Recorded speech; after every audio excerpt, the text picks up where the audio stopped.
What made a respected cowboy walk into a lonely widow's bakery one evening and ask a question that left an entire town speechless? The church doors creaked open as Ivy froze halfway down the aisle, her fingers tightening around a pair of worn gloves. Outside, wagon wheels rattled across the muddy street.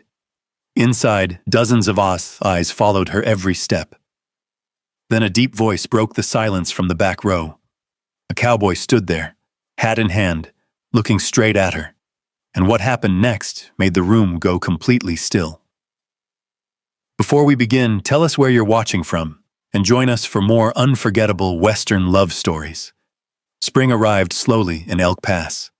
The snow still clung to the distant peaks, glowing pale pink in the early morning light, while muddy wagon tracks cut through the main street below. Most people were still asleep when Ivy Brooks unlocked the door to her bakery. The bell above the door gave its usual soft jingle. She hung her apron on its hook, tied it around her waist, and lit the lamps one by one. Soon the room filled with the smell of yeast, cinnamon, and fresh coffee. By sunrise, the first customers began arriving. A ranch hand bought 2 biscuits. A stagecoach driver grabbed a cup of coffee before heading north. A young woman entered with a diamond ring sparkling on her finger. "Got engaged Sunday," she told another customer. The women laughed and admired the ring. Ivy smiled politely and returned to kneading dough. Nobody asked her opinion. Nobody ever did. 30. The number had followed her for weeks. She heard it at church. She heard it at the mercantile. She heard it whispered by women who thought she couldn't hear. Too old. Too settled. Too late. As if a woman's life came with an expiration date. Late that morning, Ivy carried a tray of peach turnovers to the front counter. 2 women stood near the window. "Such a shame," one of them said. The other glanced toward Ivy. "Well, not everyone gets a second chance." Their voices dropped. Not enough. Ivy pretended not to notice. That had become a useful skill. Outside, wagon wheels rattled across the street.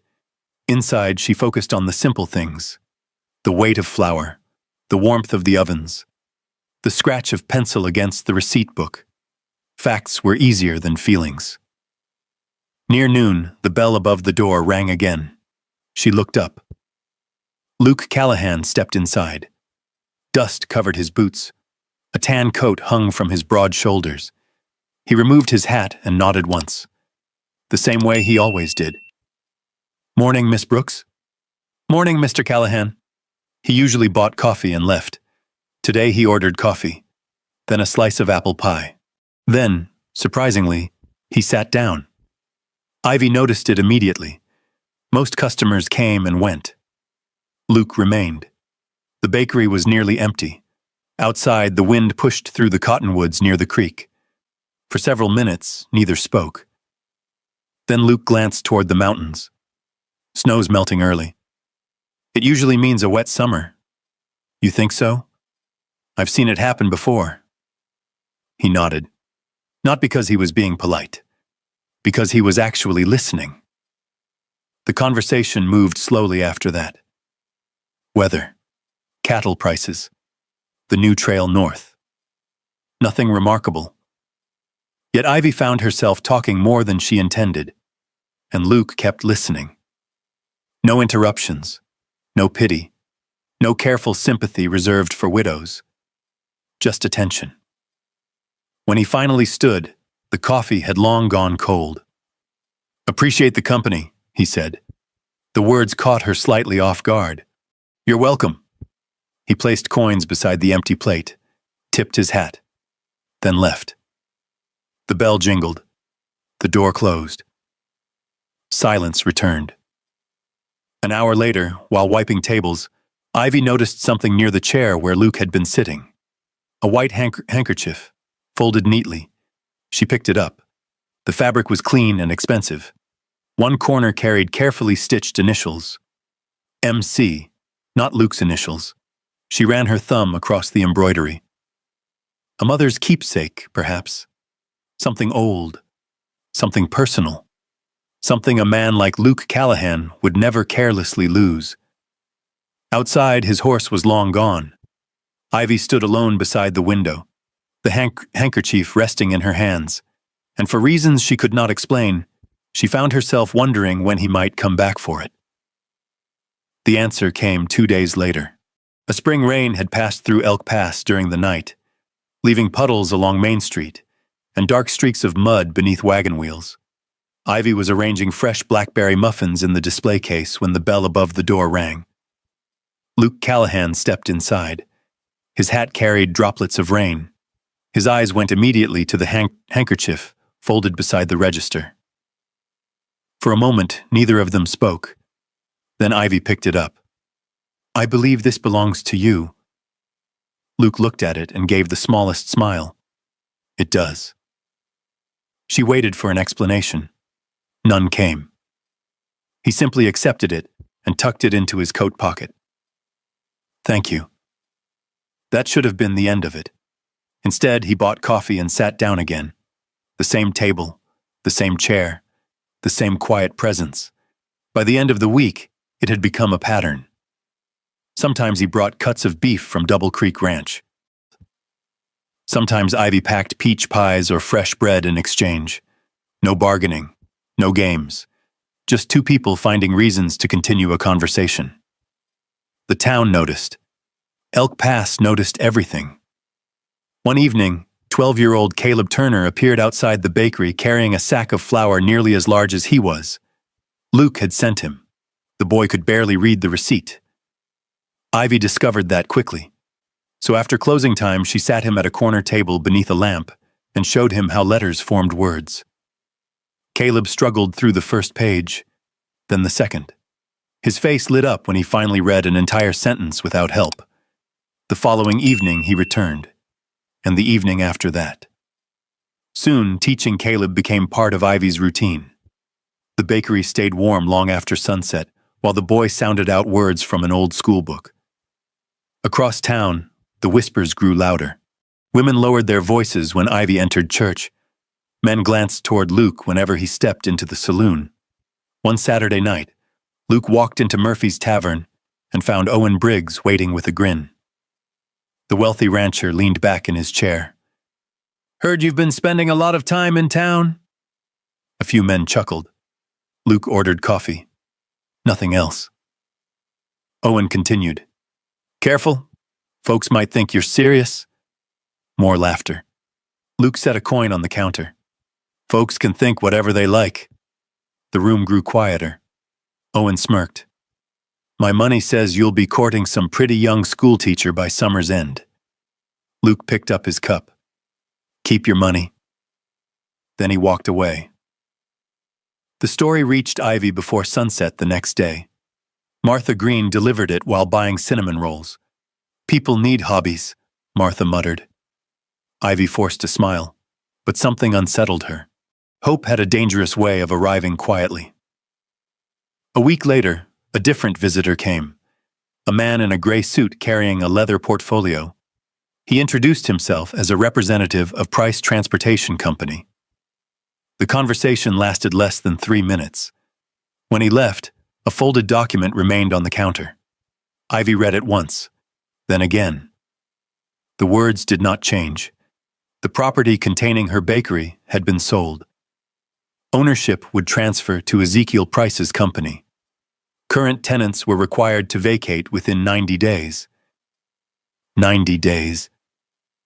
The paper trembled slightly in her hand. Outside, wagon wheels rolled past. A dog barked somewhere down the street.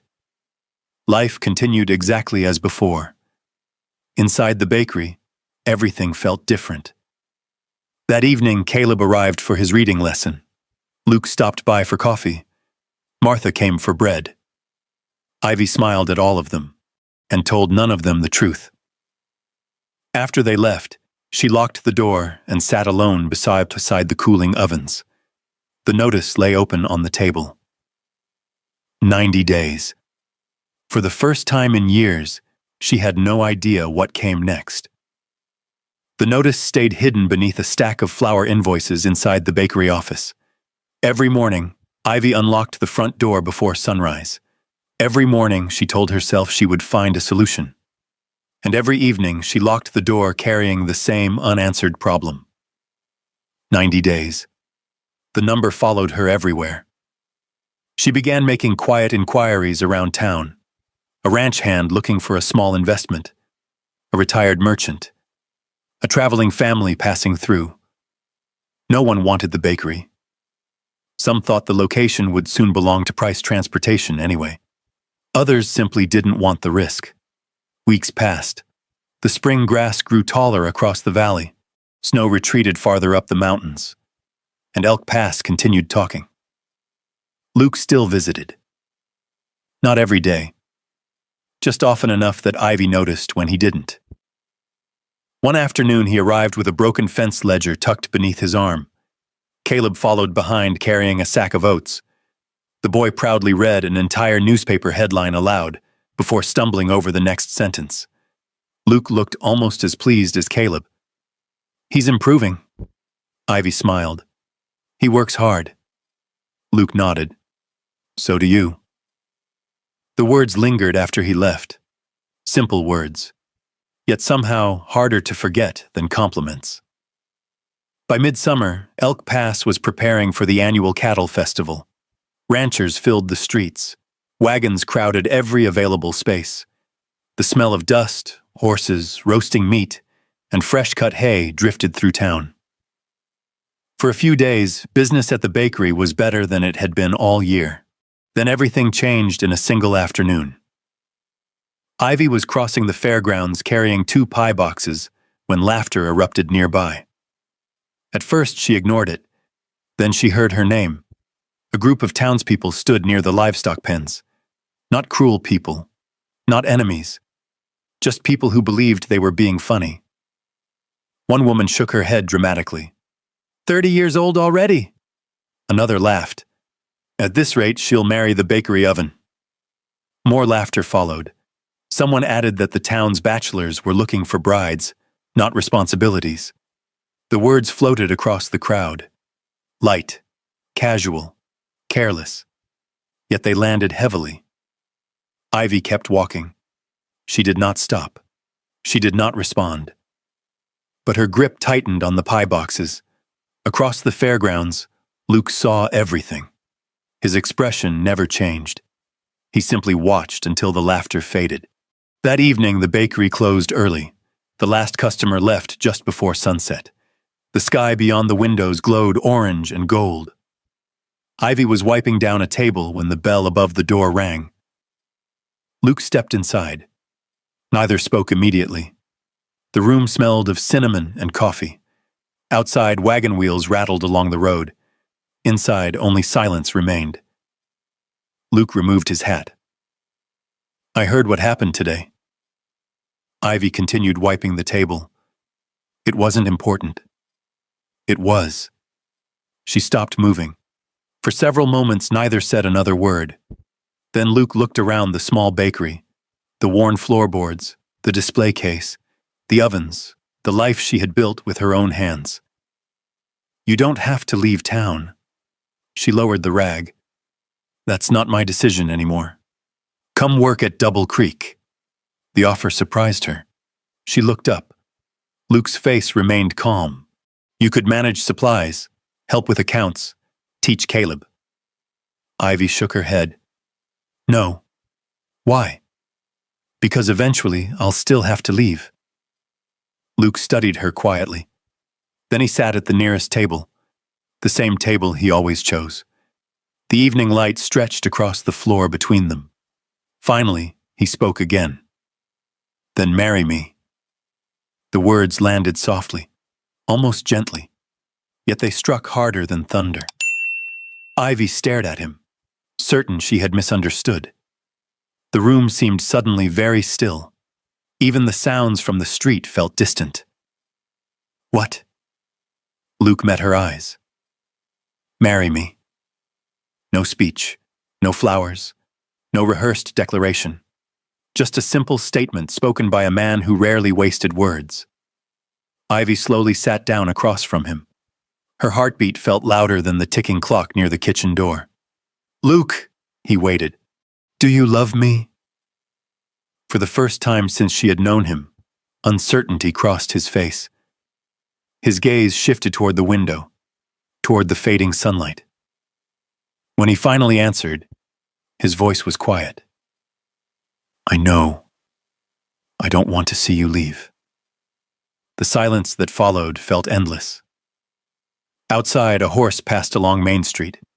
Inside, neither moved, neither looked away, and neither knew what would happen next. For 3 days, Ivy gave Luke no answer. Life in Elk Pass continued as if nothing had happened. The bakery opened before dawn. Wagons rolled along Main Street. Cattle dust drifted over the valley every afternoon.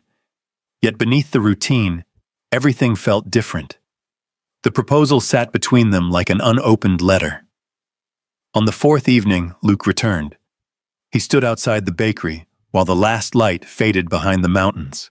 When Ivy unlocked the door to leave, she found him waiting beside the hitching rail. Neither spoke immediately. The spring wind tugged at the brim of his hat. Finally, Ivy looked at him. You still haven't taken back your proposal. Luke's answer came without hesitation. No. She lowered her eyes briefly. Then she nodded. The gesture was small, almost invisible, but it changed both of their lives.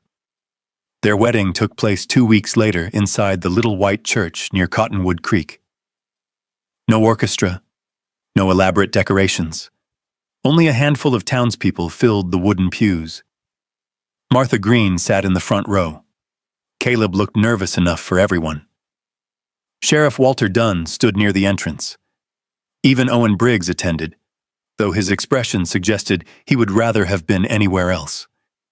The ceremony lasted less than 15 minutes. When it ended, Luke offered Ivy his arm. Nothing more. Nothing less. The respect in that simple gesture was noticed by everyone present. By sunset, Ivy was riding beside him toward Double Creek Ranch. The ranch sat several miles north of town, where rolling grasslands met the foothills. The main house overlooked a shallow creek that reflected the evening sky. A weathered barn stood nearby. Windmills turned slowly in the distance. It was not grand, but it felt steady. The first weeks passed quietly. Luke never rushed her, never demanded closeness, never acted as though marriage gave him ownership over her life. Instead, he paid attention to details. Each morning, a chair was already pulled out for her at breakfast. When she returned late from town, a lantern always glowed on the porch.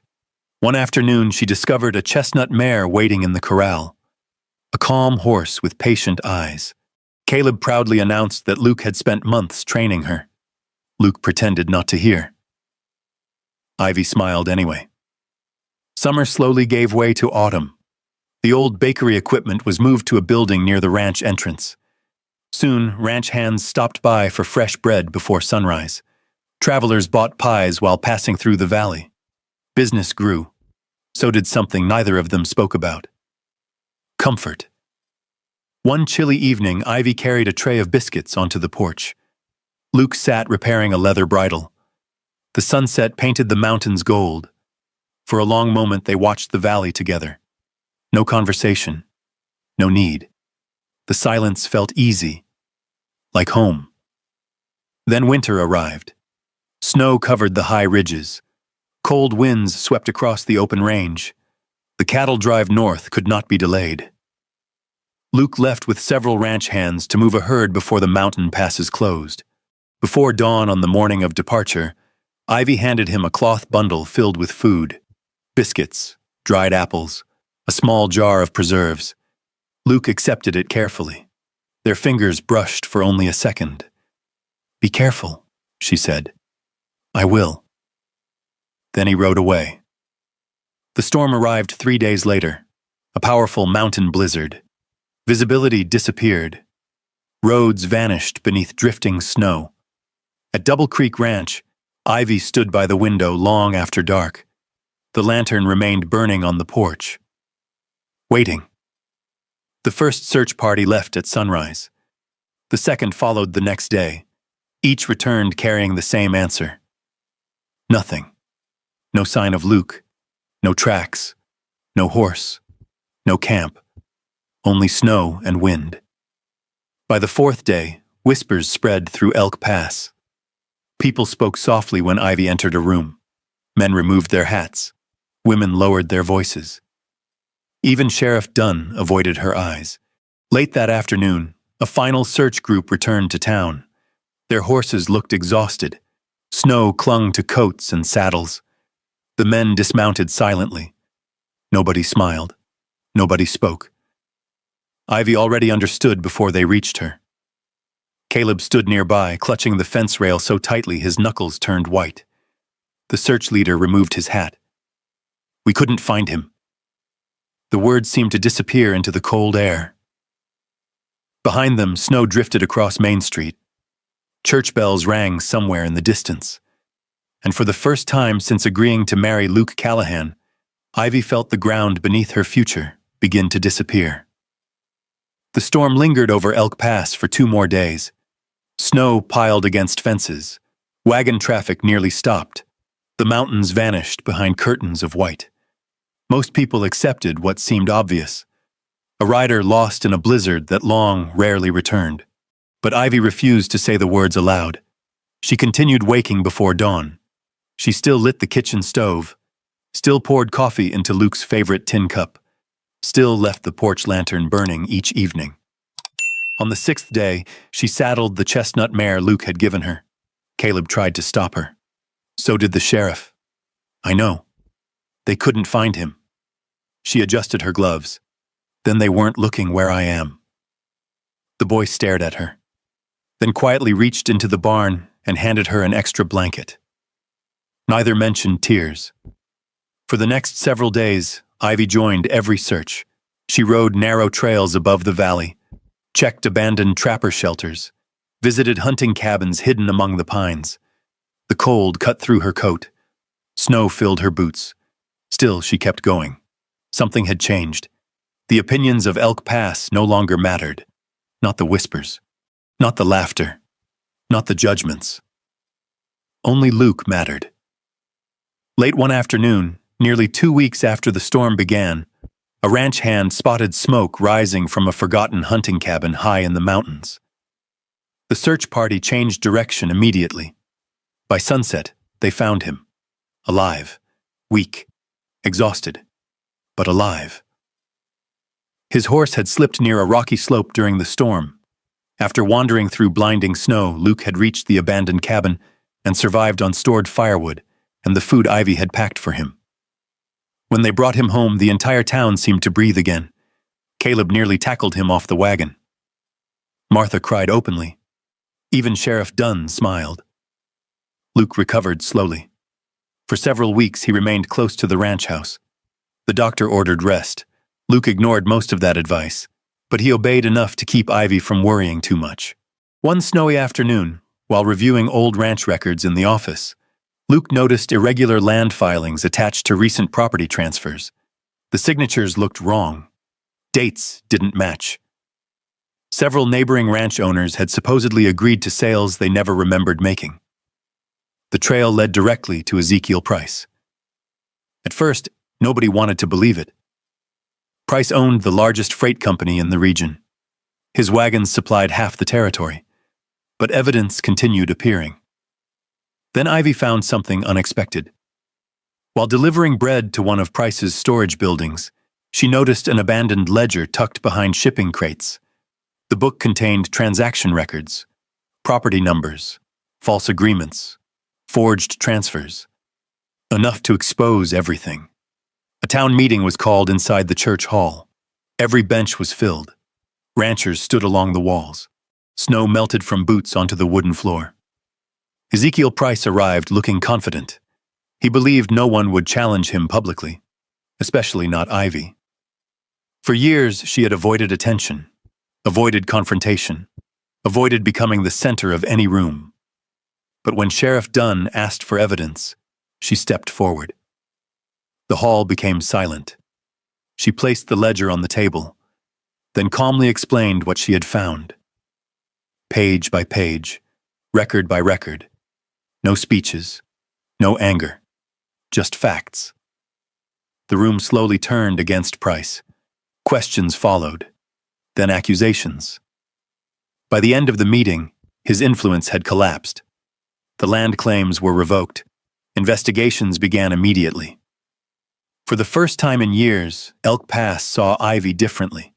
Not because of who she married, because of who she was. That evening, after the crowd dispersed, Luke found her standing beside the pasture fence overlooking the snow-covered valley. The sky glowed purple beneath the last light of day. Neither spoke for a while. The wind moved softly through the grass poking above the snow. Finally, Luke stepped closer. "I should have said something sooner." Ivy looked toward him. "Said what?" His hands rested on the fence rail. The same hands that had built barns, repaired fences, and carried responsibilities most men avoided. Yet now they seemed uncertain. "I loved you before I asked you to marry me." The words settled gently between them. No audience, no applause, no witnesses. Only the fading light. Luke smiled faintly. "Long before." For a moment, Ivy couldn't answer. Then she laughed softly. Not because it was funny, because the truth felt almost unbelievable. After all the years she had spent feeling invisible, someone had been seeing her all along. Weeks later, while organizing a drawer inside the ranch house, Ivy discovered an old handkerchief. White linen. The initials MC. Luke's mother's handkerchief. The one he had supposedly forgotten in the bakery months ago. That evening, she carried it onto the porch. Luke looked at it and immediately knew. A guilty smile appeared. "You didn't lose it, did you?" He looked out across the pasture. "No. You left it there." A longer silence followed. Then he nodded. "I needed a reason to come back." Ivy shook her head. For all his strength, he had been that nervous, and somehow that made her love him even more. The following spring arrived warm and green. Wildflowers covered the valley. Double Creek Ranch seemed brighter than ever. The bakery beside the ranch entrance had expanded. Travelers stopped daily. Ranch hands lined up before sunrise. One afternoon, a young couple entered together. The woman glanced around before smiling at Ivy. "Is it true what people say?" Ivy looked up from the dough she was kneading. "What do they say?" The young woman smiled. "That you found love after 30. For a second, Ivy looked through the front window. Across the pasture, Luke guided a horse through the golden grass. Sunlight caught the brim of his hat. He glanced toward the bakery as if he somehow knew she was watching. Ivy smiled, a real one, the kind that reached her eyes. Then she returned to her work. Outside, hoofbeats drifted across the valley. Inside, fresh bread baked in the oven. And for the first time in many years, the place where she stood no longer felt like somewhere she was trying to hold on to. It felt like home. Maybe that's why this story stays with us long after the last scene fades. Because deep down, many of us know what it feels like to wait, to wonder if life has already passed us by, to watch other people move forward while we quietly carry our own disappointments, our own unanswered hopes, and the fear that what we're looking for may never come. If you had been standing where Ivy stood, hearing the whispers, carrying the weight of lonely years, would you have kept believing there was still something beautiful ahead? What makes her story special isn't that someone rescued her. It's that she never stopped showing up for her life. She opened the bakery every morning.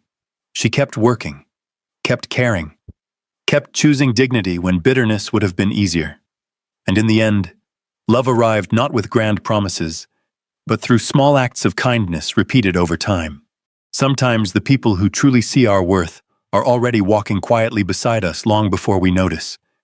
Maybe that's the lesson hidden between the mountains, the snowfall, and the warm light of that bakery window. Healing often comes slowly. Second chances rarely arrive the way we expect. And the right kind of love doesn't ask us to become someone else. It simply reminds us that we were worthy all along. If this story touched something in your heart, tell us in the comments. Do you believe it's ever too late to find love? And if you'd like, stay a while. There are more stories waiting just beyond the next trail. Stories of hope, resilience, mystery, and the unexpected ways people find their way home.